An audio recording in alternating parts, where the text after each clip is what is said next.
I'm Tia Borden with MiningIR, and beside me is Catalin Kilofliski, CEO of Canagold Resources. Catalin, thank you so much for joining me today. Great to see you again, Tia. I think last time we spoke, we were in London at Mines and Money in December. We were, and we're at another busy conference, day 2, and some after parties after this, so looking forward to a glass of wine. How about you? Yeah, absolutely. Now, tell us a bit about the company.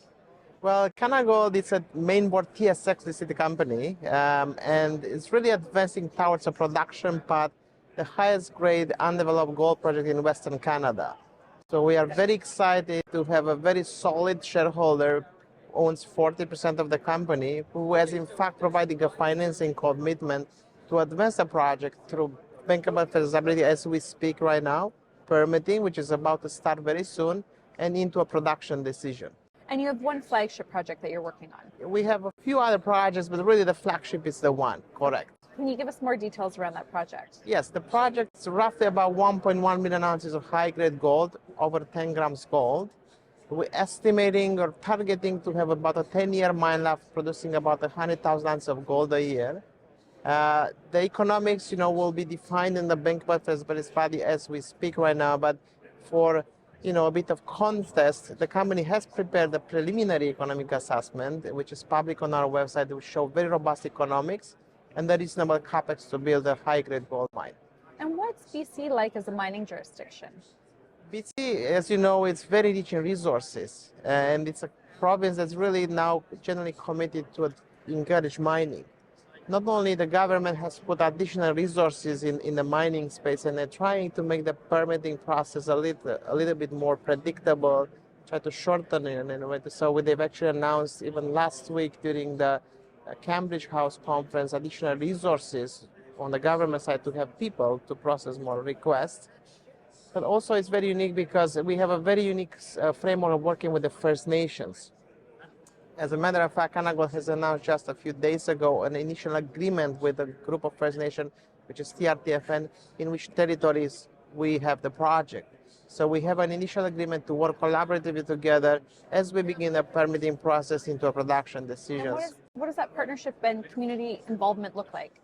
Well, it's pretty much a two-way partnership, right? We really are in their territory, then we're trying to really set an example on how we can build a mine in partnership with the First Nation, right? It is also very unique because it gives us an opportunity to pioneer the way we do things.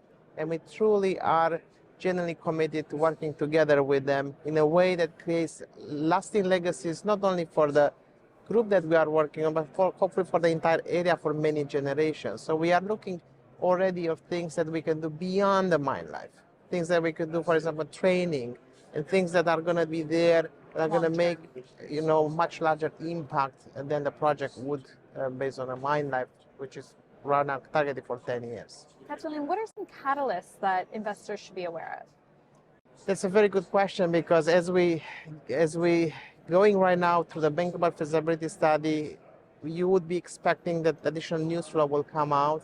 We are working on a new resource model, which has been not finalized, but we expect to be probably published in the Q1 of this year. So stay tuned for that.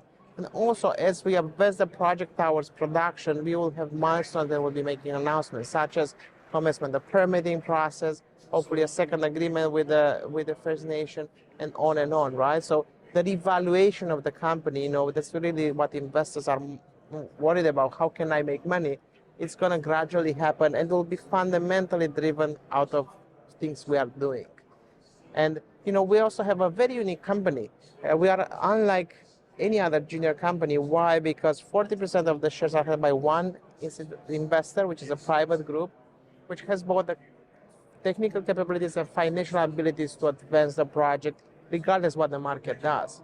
So it's very unique. I will almost call it privilege to be in a position to execute despite, possible headwinds that we may get. We always do cycles in the mining space. So very, very exciting. And what are you most excited about for the coming year in 2023? Most excited about is really that this would be the year when the project finally moves forward. You know, the company has had this project for way too long, almost 30 years. It's a long And time. it's been at the mercy of the market, the mercy of various types of management and boards, which all that has fundamentally changed since about 6 months ago. With a complete new board, with a large shareholder who's committed, with a new management team and things we are doing, this year really will mark a stark contrast from what has happened with the company for 30 years and what's about to happen in the near future. Now, investors are typically interested in who's behind the company. Can you give us a bit of insight into your background and how you got involved? Absolutely. I have myself over 25 years experience in mining. I've been involved in some really good success in the past. I'll mention one of them in my recent year is Tudor Gold. It's a company that was proud part of, together with Ken Konki, who's now the CEO. It's a company where I started when we were trading about 25 cents and had a run up to about $4. Became one of the largest discovery of the decades in BC. It's a great success. I'm very proud of being able to contribute to that together with Ken. And I had a few other successes in the past. So, you know, the same goes on for the people in our board. You know, we have people that have a lot of successes. And really, for us, it's a matter of reputation. You know, we really have to do things right because we have a reputation to defend, right? So, Which is always important. absolutely. Catalin, is there anything else that you would like to leave our investors with? I think, you know, for those that have been involved in the story for a long time, have another look, give us a chance, I guess. For those that are new to the story, definitely do your homework. Look behind who's in the company, the project, and the path forward. And hopefully, you know, that attracts your interest as an investor. Wonderful. Thank you so much for joining me today. Thank you.